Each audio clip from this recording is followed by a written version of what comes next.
Welcome to the Soccer Nova Scotia competition restructure. During this presentation we will give you an overview of some of the changes that will take place for the indoor 2016-2017 and the outdoor summer season of 2017. So why are we changing? The Canadian Soccer Association have decided that for club nationals they are now going to go with the following age groups at U15 and U17. This is obviously a difference from U14, 16 and 18. That means that the club nationals will also lose a championship with there being no U13s.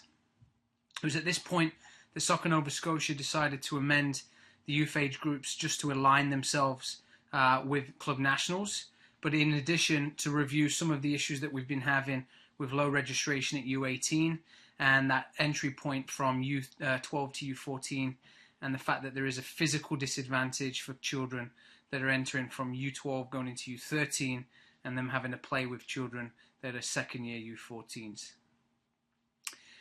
Soccer Nova Scotia will not be changing the age groups from U4 to U12, and this will keep in alignment with long-term player development as outlined by the Canadian Soccer Association. During this process, it was also deemed that it was appropriate for us to look at the way that we register players and teams within the structure of Soccer Nova Scotia. We've divided the player soccer experience into three streams, which is mini, community and performance. And community will follow A, B and C, and performance will be AA and AAA. This will be outlined in more detail in the next couple of slides. In short, those AAA teams will be the only teams eligible for club nationals.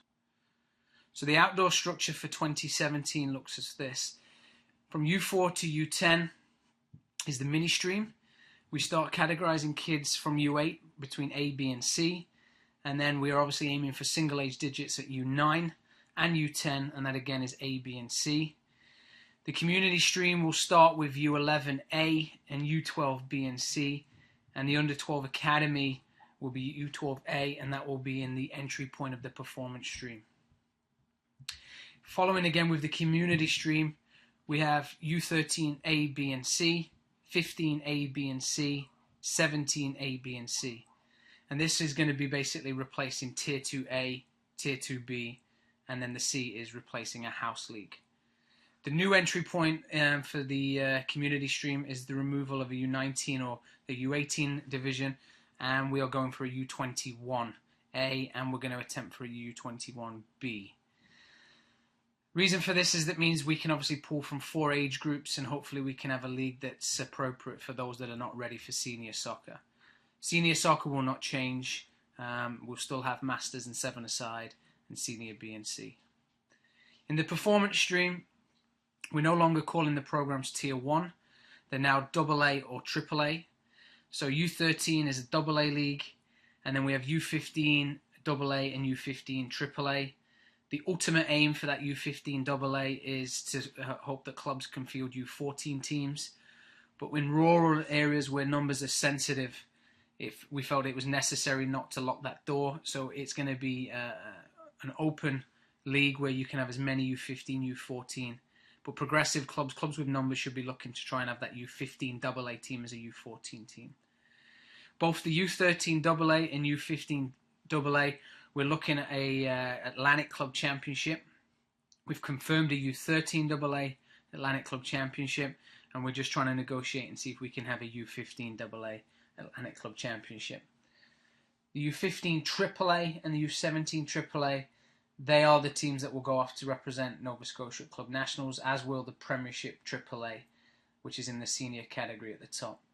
We are adding a Championship AA, and again that will replace the fact that there is no U19 or U18 division in the performance stream, and that is going to be again more of a first team reserve system where players can be called up and down as regularly as possible. The indoor structure is no different. It's exactly the same, except all of the play-in formats is 7-a-side. And again, we're going to try and run every single division that is on the screen, including a U21B. So where does my child play? Well, if you're a U13, you'll be the 2004 age group for next year. The U15s will be 2003, 2002. The U17s will be 2001 and 2000. And the U21s will be 1999, 98, 97, and 96. So there are some misconceptions with these changes.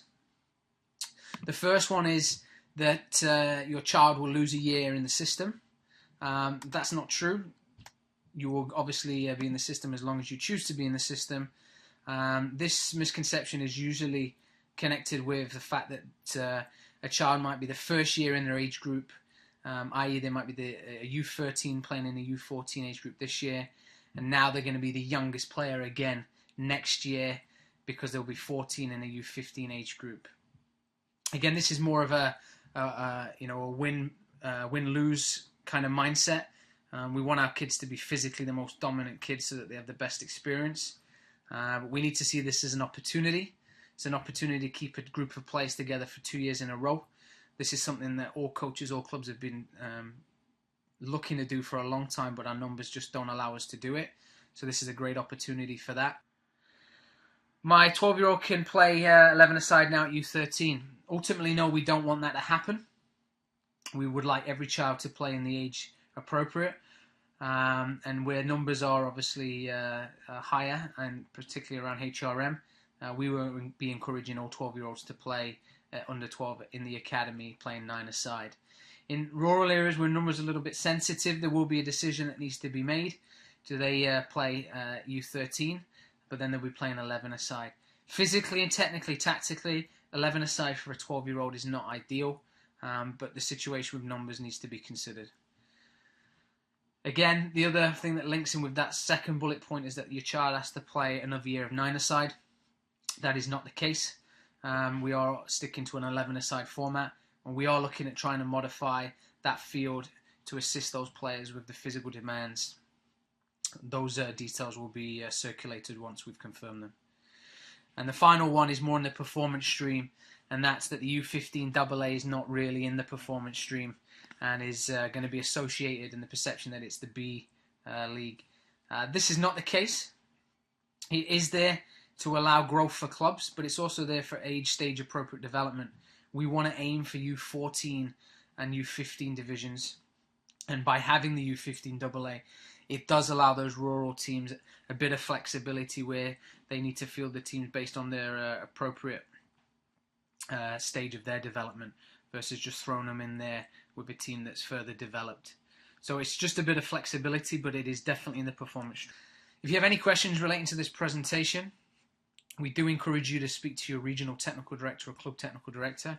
If you feel that you'd like to speak to Soccer Nova Scotia, you can reach us at coach@soccerns.ns.ca. Again, that's coach@soccerns.ns.ca, and we will be happy to assist you.